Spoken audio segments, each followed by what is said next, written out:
5월부터 6월까지의 금요 회복 예배의 주제는 제자의 도입니다. 얼마 전까지 이 제자도는 한국 교회의 핵심 주제였습니다.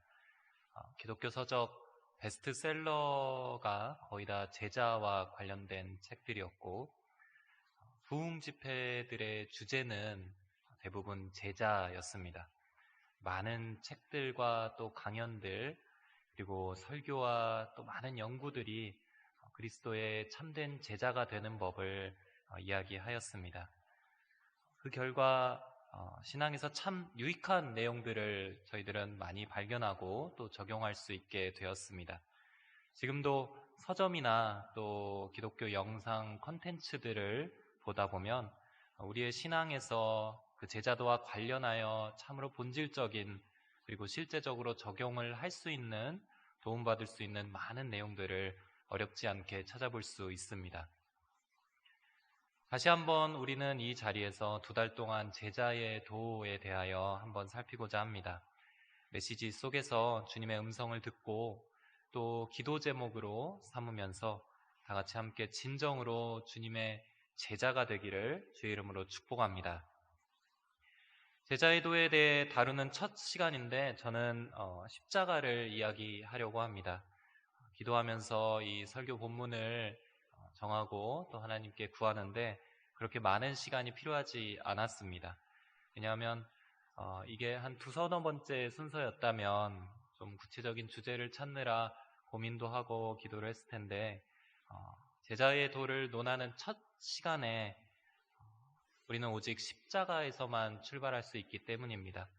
십자가보다 더욱 적절하고 또 완벽하게 제자의 도를 시작할 수 있는 지점은 우리에게는 없습니다.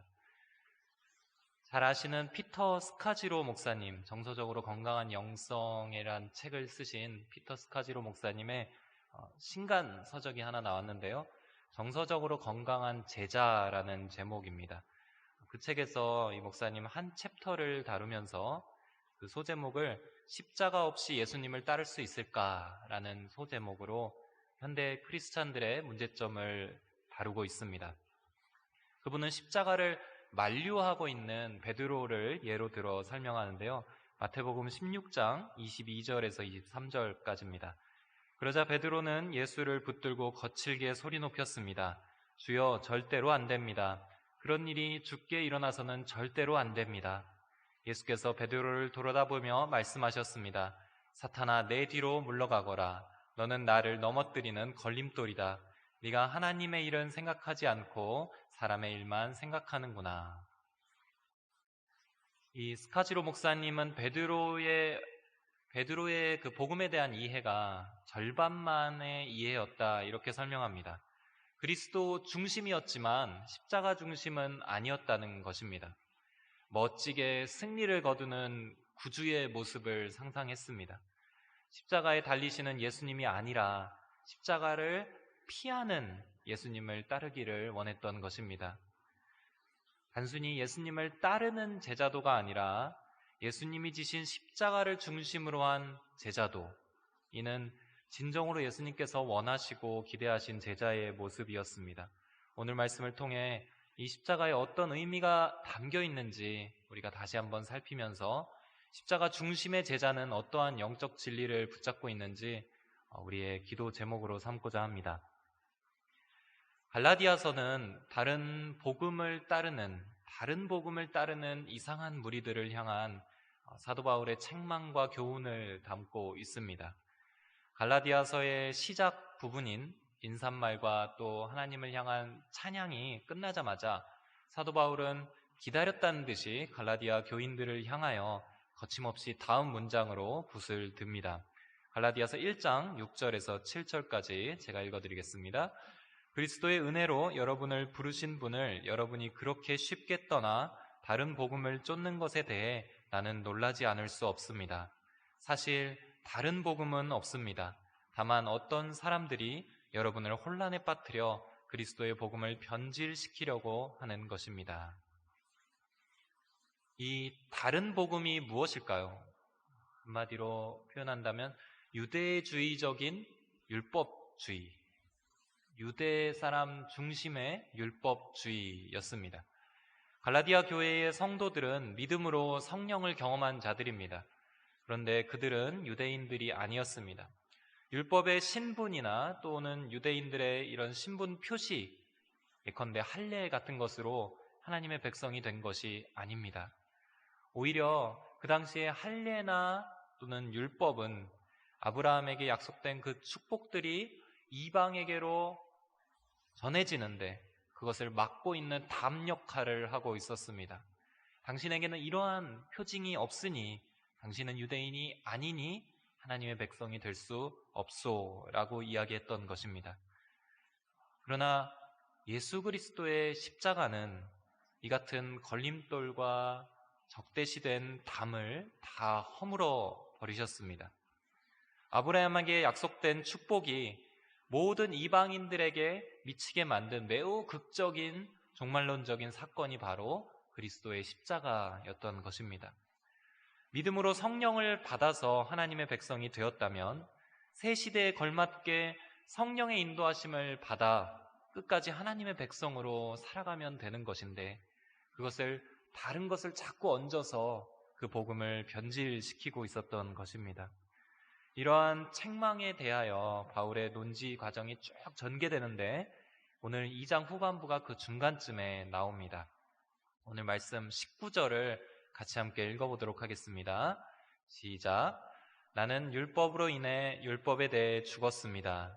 이는 내가 하나님께 대해 살고자 함입니다. 먼저 바울 자신도 율법으로는 하나님 앞에 살 수 없는 존재임을 고백합니다. 첫째로 율법의 정죄로는 도저히 나는 죽을 수밖에 없는 존재입니다. 둘째로 나 스스로도 율법에 대해서는 기꺼이 죽습니다. 셋째로 그것은 하나님 앞에서 살기 위함입니다. 이렇게 설명합니다. 왜냐하면 이 율법이 아니라 하나님께서 보여주신 새로운 길, 살 수 있는 길이 따로 있기 때문입니다. 그리고 나타나는 것이 저희들이 잘 외우고 있는 대망의 20절 말씀입니다. 2장 20절 같이 함께 읽도록 하겠습니다. 시작. 나는 그리스도와 함께 십자가에 못 박혔습니다. 그러므로 이제 더 이상 내가 사는 것이 아니라 내 안에 그리스도께서 사시는 것입니다. 지금 내가 육체 안에 사는 것은 나를 사랑하셔서 나를 위해 자신의 몸을 내주신 하나님의 아들을 믿는 믿음으로 사는 것입니다. 내가 율법으로서가 아니면 어떻게 하나님 앞에서 살 수 있는가? 세 가지입니다. 첫째, 나는 그리스도와 함께 십자가에 죽는다. 둘째, 그리스도께서 내 안에 사신다. 셋째, 나는 그 아들을 믿는 믿음으로 산다. 이렇게 표현합니다. 이 하나하나에 대해서는 잠시 후에 조금 더 깊이 다루겠습니다. 그리고 나서 사도 바울은 21절을 이야기하며 2장을 마무리합니다. 주님의 죽으심은 이 새로운 길을 위한 은혜라고, 십자가를 은혜라고 표현하며 재조명합니다. 21절 같이 함께 읽겠습니다. 시작. 나는 하나님의 은혜를 헛되게 하지 않습니다. 만일 의롭다고 인정받는 것이 율법으로 말미암는다면 그리스도께서 헛되이 죽으신 것입니다. 율법으로 인정받으려고 하지 않는다라고 말합니다. 나는 율법으로 인정받지 않습니다. 만약 그렇다면 이 은혜는 헛되이 되는 것이기 때문입니다. 사도 바울은 다시 한번 율법이 아니라 십자가의 은혜다라고 고백합니다. 사랑하는 성도 여러분, 하나님과의 관계에 있어서 우리에게 십자가가 없다면 우리는 결코 하나님 앞에서 가치 있는 존재가 되지 못합니다. 우리의 노력과 우리의 열심과 우리의 의지와 우리의 성취로 얻어내는 율법의 의로는 결코 하나님을 기쁘시게 할 수 없습니다.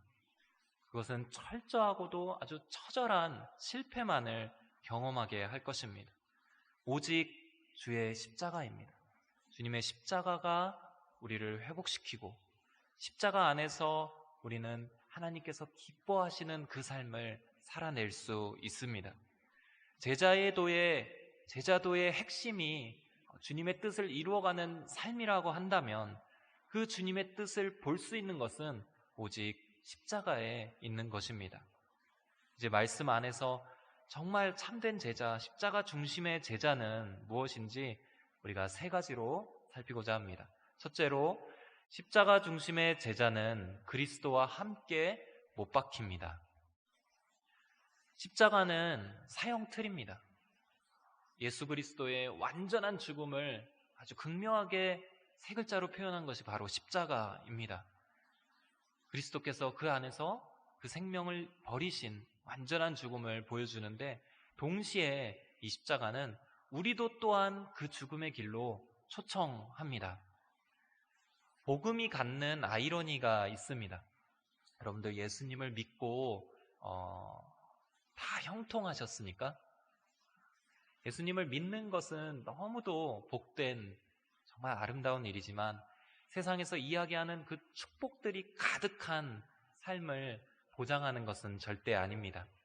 예수님을 믿는다고 재산이 늘어난다거나, 늘어날 수도 있죠. 재산이 근데 모두가 다 늘어난다거나, 육신의 건강이 모두 다 강건하게 회복된다거나, 삶의 모든 문제들이 한순간에 다 해결된다거나, 소원이 모두 다 성취되는 것은 아닙니다. 저의 믿는 그 여정들을 보면 예수님을 처음 만났을 때 한 달 동안 제 모든 기도 제목들이 다 응답되는 것을 한번 경험한 뒤로는, 그 뒤로는 제 뜻대로 된 것이 별로 많지 않습니다. 이 모든 것이 하나님의 주권적인 은혜로 우리 삶에 주어지는 것들이지만 예수님을 믿는다고 해서 우리가 꿈꾸는 것처럼 삶이 마냥 윤택해지는 것은 아닙니다. 그러면 왜 예수님을 믿는가? 죽어서 천국을 가기 위해 믿는다고 생각할 수도 있습니다. 그러나 그것은 또 부분적으로만 이해한 것입니다. 믿지 않는 영혼에게 있어서는 임종 직전이라도 복음을 전하는 일은 너무도 중요합니다. 그 마지막 순간에 그 믿음이, 그 결단이 영원히 그 영혼이 거할 처소를 결정하기 때문입니다. 그러나 이런 특별한 경우를 제외하고 복음은 분명히 이 땅에서의 삶의 변화를 약속하고 있습니다. 죽은 이후의 삶만이 아니라 지금 이 안에서 우리가 어떻게 살아가야 하는가를 복음은 이야기하고 있습니다. 그리고 이것은 매우 중요한 복음의 본질적인 부분입니다. 이 복음이 무엇을 말하고 있느냐? 지금 순간 나의 옛자가 완전히 죽는다는 것을 의미합니다. 바울은 내가 그리스도와 함께 십자가에 못 박혔다 이렇게 표현합니다. 다른 부분에서는 이렇게 적고 있습니다. 고린도전서 15장 31절을 보면 형제들이여 내가 그리스도 예수 우리 주 안에서 가진 내 자랑인 여러분을 두고 단언합니다만 나는 날마다 죽습니다. 복음으로 살았다는 것이 아니라 복음으로 죽는다. 그리스도와 함께 십자가에 못 박힌다. 이렇게 표현하는 것입니다. 십자가는 분명히 예수 그리스도의 죽음입니다. 그러나 그 순간에 나도 함께 죽습니다. 나의 육신이 죽느냐? 그런 표현이 아닙니다. 오늘 말씀 20절에서 보면 내가 십자가에 못 박혔다고 표현하고 내 자신이 육체 가운데 계속 살고 있다 이렇게 표현합니다. 그래서 자신의 육신의 삶은 계속되는 것처럼 분명히 말하고 있습니다. 그렇다면 무엇이 못 박히고 무엇이 죽었다는 것인가? 내 자아가 죽는 것입니다. 십자가에서 철저하게 숨이 끊어지는 것입니다. 자아가 죽는 것은 나의 이기적인 욕망과 또 영적으로 깨닫지 못하는 그 무지함과 사망의 권세에 굴복하여 죄에 매번 넘어졌던 그러한 포로된 본성이 죽었다는 것입니다. 예수님께서 죽으셨으니 그와 동시에 나의 욕망과 무지함과 본성도 죽었던 것입니다. 하지만 이 내용에 대하여 여전히 나는 살아있는 것 같다라고 반문하실 분이 계실 겁니다. 그렇죠. 오늘 하루도 수십 번 우리는 내면 안에서 끓어오르는 분노를, 또 우울함을, 절망감을, 낙심하는 어떤 상황을, 우리의 마음의 평안을 빼앗고자 하는 여러 마음들을 우리는 경험을 했을 것입니다. 그러나 십자가를 통하여 그것을 죽일 수 있는 능력이 우리에게 주어진 것입니다. 바울이 이야기한 것처럼 날마다 죽을 수 있는 그 자아가 더 이상 내 안에서 자라지 못하는, 그렇게 할 수 있는 위로부터의 권능이 우리에게 임한 것입니다. 사랑하는 성도 여러분, 우리에게 이 놀라운 진리가 삶의 실제와 능력으로 경험되기를 주의 이름으로 축원합니다. 이 능력이 나는 죽고 예수로 사는 것입니다. 나는 죽고 예수로 사는 것. 내가 어떻게 죽을 수 있느냐? 아주 작은 부분에서부터 시작합니다. 믿음으로 선택하는 겁니다. 절망과 소망이 있을 때 소망을 선택하는 것입니다. 게으름과 헌신, 이 사이에서 헌신을 선택하는 것입니다. 무분별과 하나님의 지혜, 이 사이에서 하나님의 지혜를 간구하는 것입니다. 미움 대신 용서와 사랑을 선택하는 겁니다. 판단 대신 공감을, 무관심 대신 친절을, 자기 정죄함 대신 주의 십자가의 사랑을 대체하는 그런 훈련을 우리 삶 가운데 계속해 나아가는 것입니다. 그래서 매 순간 자기 자신을 살피며 조금씩 내 옛자아가 죽어있는 것을 확인하는 그 방향으로 나아가는 것입니다. 이것이 참으로 쉽진 않은데 가능한 일이 됩니다. 또한 매번 어려운 일이 아니라 우리가 그 승리를 한 번씩 경험할 때마다 놀라운 영광의 열매를 함께 맛보는데, 그 열매를, 매우 선한 열매를 맛보다 보면 우리는 계속해서 그 길로 나아갈 수 있는 힘과 동력을 얻게 될 것입니다. 자기 자신에게 함께 선포하겠습니다. 나는 그리스도의 제자입니다. 그리스도와 함께 십자가에서 죽었습니다. 둘째로, 십자가 중심의 제자는 그 안에 그리스도가 삽니다. 십자가 중심의 제자는 그리스도가 그 안에 살게 됩니다. 우리가 복음을 믿으면서 우리는 그리스도가 우리 안에 머무시는 놀라운 진리를 함께 믿습니다. 이는 성령이 우리 안에 임하는 것을 의미합니다.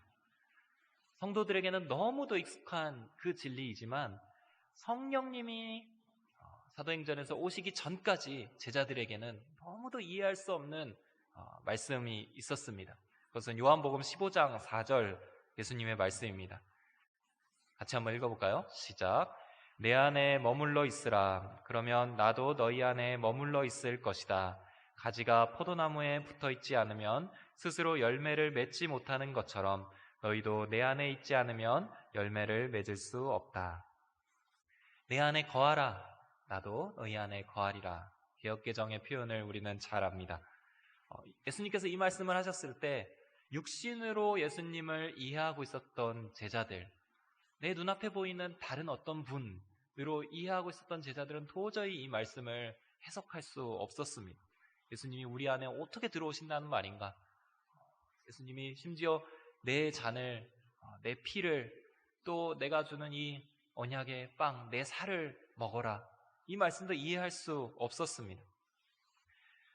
우리가 예수님 안에 거한다라는 말은 이 요한복음 15장 이후 부분에 나오면 예수님이 풀어서 말씀해 주십니다. 예수님의 말씀 안에 머물러 있는 것을 뜻합니다. 예수님의 말씀 안에 우리가 머물러 있는 것. 예수님이 우리 안에 거하신다. 이 표현은 성령으로 그리스도의 영이 우리 가운데 내주하신다를 뜻합니다. 우리가 주님의 말씀 안에 머물고 또 주님은 영으로 우리 안에 거하시고 둘 다 성령의 역사입니다. 우리에게 하나님의 말씀이 임하는 것, 그리고 그 말씀대로 살 수 있는 능력이 주어지는 것, 우리 안에 계셔서 인도하시는 성령 하나님의 놀라운 역사인 것입니다. 십자가 중심의 제자는 옛 자아를 죽이는 데에서 절대 끝나지 않습니다. 오히려 그 부분이 출발점이 됩니다. 그 빈 자리, 옛 자아가 죽어버린 그 자리를 성령 하나님으로 적극적으로 채워서 살아가는 것이 십자가 중심의 제자입니다. 저는 이 시간 이 진리를 여러분들에게 도전합니다. 성령으로 적극적으로 내 자아의 빈자리를 채우는 것, 미워하는 자를 미워하지 않겠다 이렇게 결심하는 것에서 끝나는 것이 아닙니다. 오히려 주님의 말씀 안에 거하는 자들은 이 미움을 처리하는 것 더 나아가서 미워해야 하는 자를 오히려 미워하지 않고 축복하며 사랑하고 용서하는 데까지 나아가는 것을 보여줍니다. 이것이 가능한가?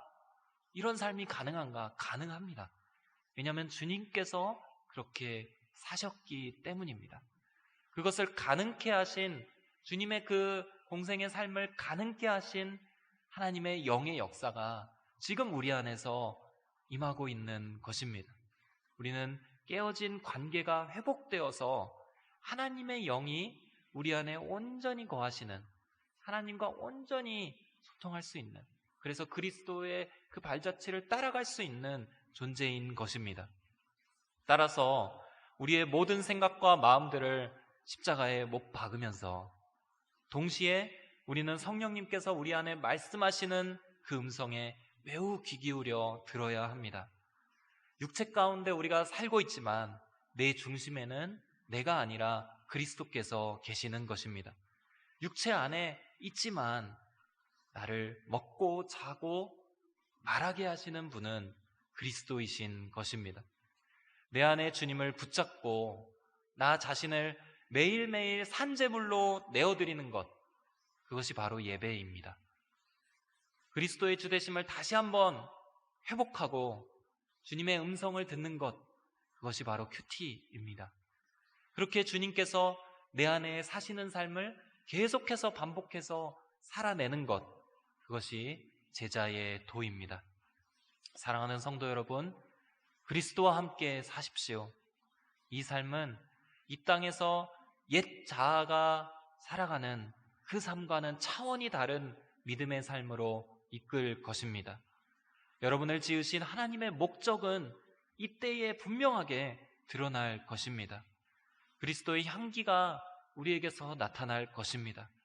하나님께 영광 돌리는 삶은 이때에 가능해질 것입니다. 함께 선포하겠습니다. 나는 그리스도의 제자입니다. 그리스도께서 내 안에 사십니다. 셋째로, 십자가 중심의 제자는 은혜로 삽니다. 나는 죽고 그리스도가 산다. 사도 바울의 이 고백은 언뜻 또 다른 율법의 말씀처럼 들립니다. 어쩌면 율법보다 더 어려운 명령을 크리스찬들에게 주는 것 같습니다. 죽어라. 그리고 신앙에서도 열심을 내어서 정말 치열하고 의지적으로 매일 깨어서 이렇게 살아라. 우리의 믿음 생활에 이렇게 받아들이고 열심을 내시는 많은 분들이 또 계십니다. 그래서 십자가에 못 박힌 것을 발견하면 뿌듯하고 그것을 발견하지 못한 날에는 스스로를 하염없이 정죄하는, 그리고 더 이상 나는 예수님을 따라갈 수 없는 존재인가 보다 하고 스스로 포기하는 경우를 많이 보게 됩니다. 그러나 바울은 오늘 메시지의 마지막으로 다음과 같이 선포합니다.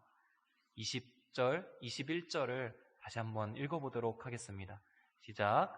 나는 그리스도와 함께 십자가에 못 박혔습니다. 그러므로 이제 더 이상 내가 사는 것이 아니라 내 안에 그리스도께서 사시는 것입니다. 지금 내가 육체 안에 사는 것은 나를 사랑하셔서 나를 위해 자신의 몸을 내주신 하나님의 아들을 믿는 믿음으로 사는 것입니다. 나는 하나님의 은혜를 헛되게 하지 않습니다. 만일 의롭다고 인정받는 것이 율법으로 말미암는다면 그리스도께서 헛되이 죽으신 것입니다. 특별히 이 21절, 하나님의 은혜를 헛되이 하지 않습니다. 사도 바울은 이렇게 고백합니다. 나는 십자가에 못 박혔다. 내 안에 그리스도께서 산다. 이제 나는 그의 아들을 믿는 믿음으로 사는 것이다. 이렇게 고백하고 나서 그러나 그리스도의 은혜를 헛되이 하지 않는다. 이렇게 고백합니다. 은혜가 무슨 뜻입니까? 전적인 하나님의 선물입니다. 내 것이 무엇인가 더해진다면 그것을 우리는 은혜라고 하지는 않습니다. 믿음은, 내가 죽고 그리스도가 사는 이 신앙은 내 의로움이 조금이라도 보이기 때문에 하나님께서 인정해 주시는 그런 원리를 따르지 않습니다. 복음에는 절대적으로 우리의 의는 없는 것입니다. 그것을 자꾸만 다른 노력으로, 결과물로 뭔가 내가 해서 그것을 바라보면서 신앙적인 열심과 어떤 성취로 바꾸려는 순간 우리는 바울이 우려하는 다른 복음을 따르게 되는 것입니다. 어떻게 사느냐? 은혜로 사는 겁니다. 이를 잊으면 넘어진다는 사실을 꼭 명심하시기를 바랍니다. 절대적으로 하나님의 은혜가 우리의 존재를 주장하게끔 우리가 그 은혜 위에서만 서 있도록 점검해야 합니다. 나 스스로를 돌아볼 때에 이만하면 됐지가 아니라 내가 죄인 중에 괴수다, 죄인 중에 죄인이라는 거룩한 직시가 살아있어야 합니다. 내가 얼마나 교만한 존재인지, 내가 얼마나 위선적인지, 얼마나 완고한지, 얼마나 사랑이 없는지, 얼마나 주님과의 거리가 먼지 생각하면 수두룩 우리의 내면의 그 먼지들이 다 비춰져야 합니다. 동시에 하나님의 은혜가 감격스럽게 느껴져야 합니다. 나 같은 죄인을 살리신 주님의 은혜가 얼마나 큰지, 주님의 그 십자가의 용서는 얼마나 무수하고도 깊은 은혜인지, 나를 살리시겠다고 그분의 아들의 목숨을 버리신 그 사랑은 얼마나 아름다운지 우리는 날마다 그 사랑 앞에 서야 합니다. 그러나 이 사랑 앞에 서는 것, 이 역시도 우리가 하는 것이 아닙니다. 이마저도 주님께서 행하십니다.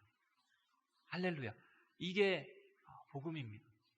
성령이 우리 안에 들어와 말씀하실 겁니다. 이제 너의 삶을 내가 책임져도 되겠느냐?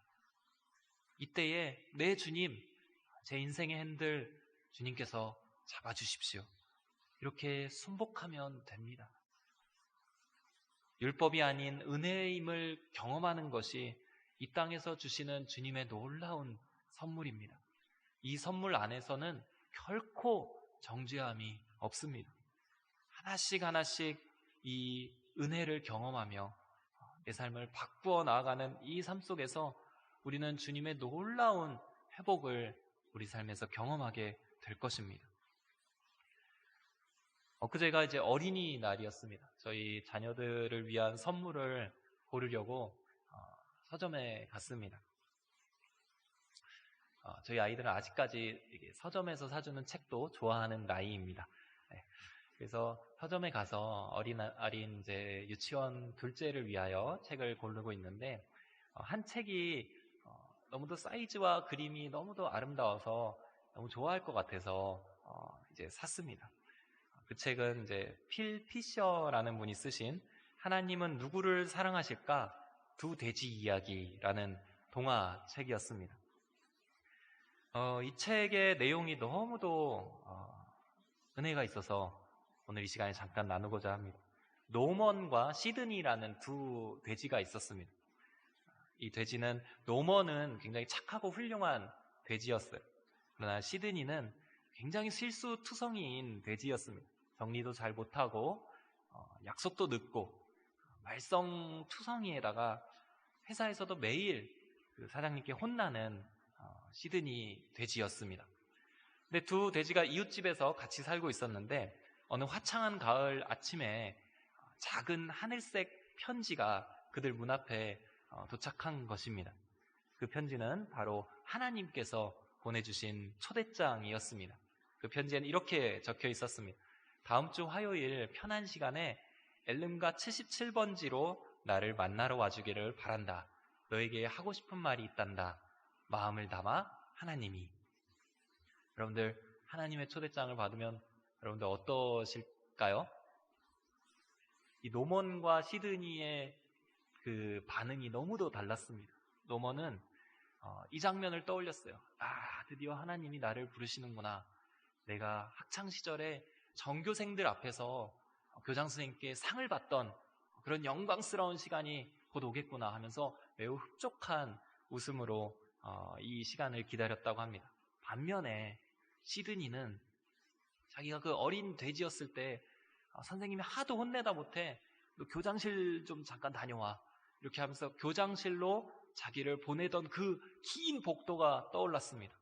그리고 공포와 식은땀과 난 이제 끝장이구나 라고 생각되면서 털썩털썩 걸었던 그 때의 감정이 되살아나고 있었습니다.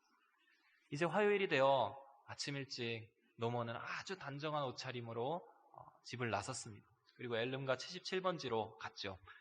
그곳에 또 하나님이 노먼을 맞이하고 계셨습니다.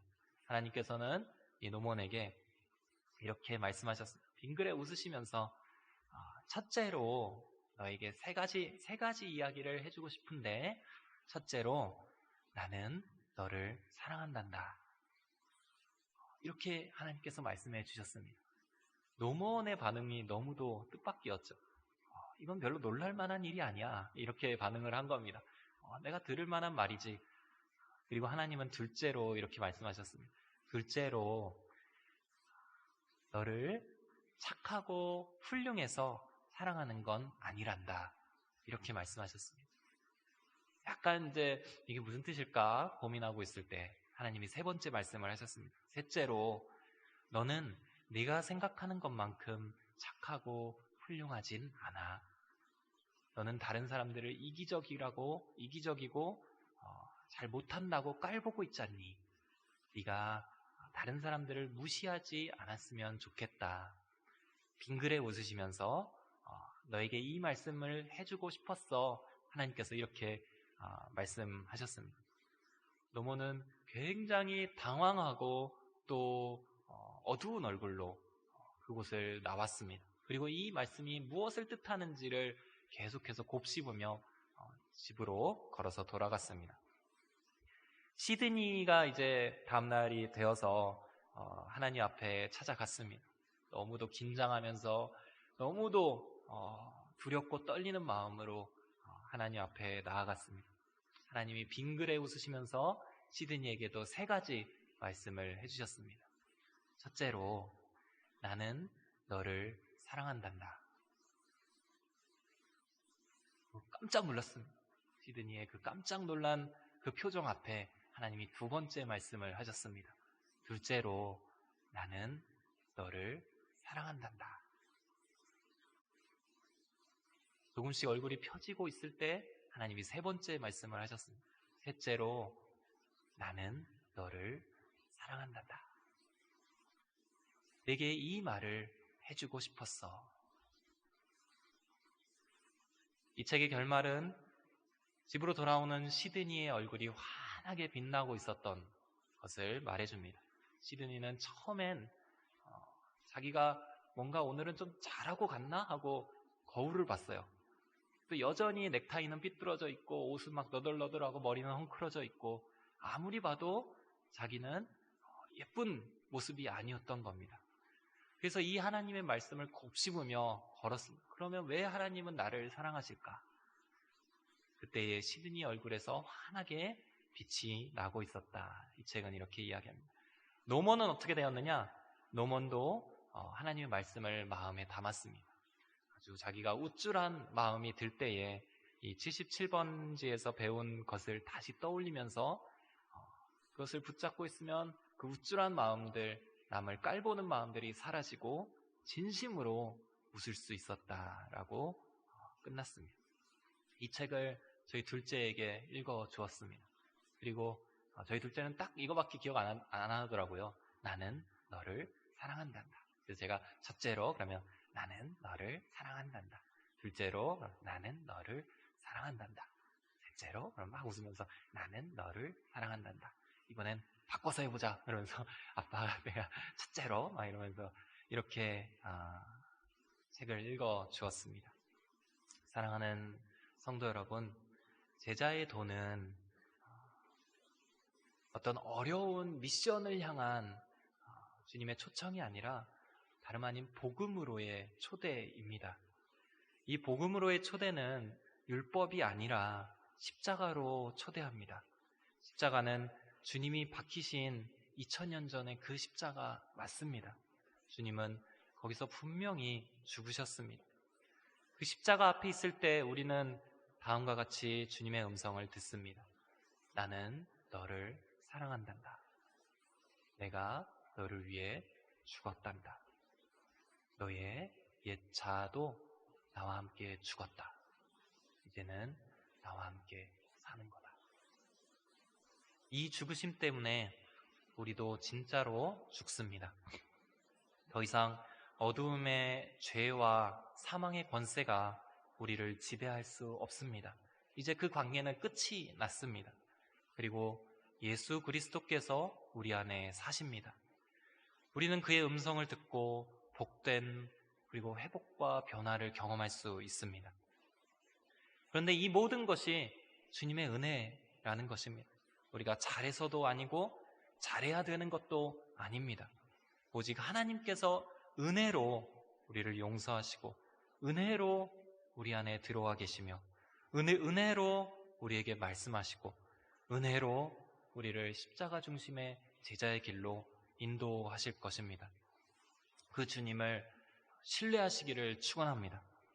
이제 우리가 붙잡은 많은 것들을 십자가에 못 박는 겁니다.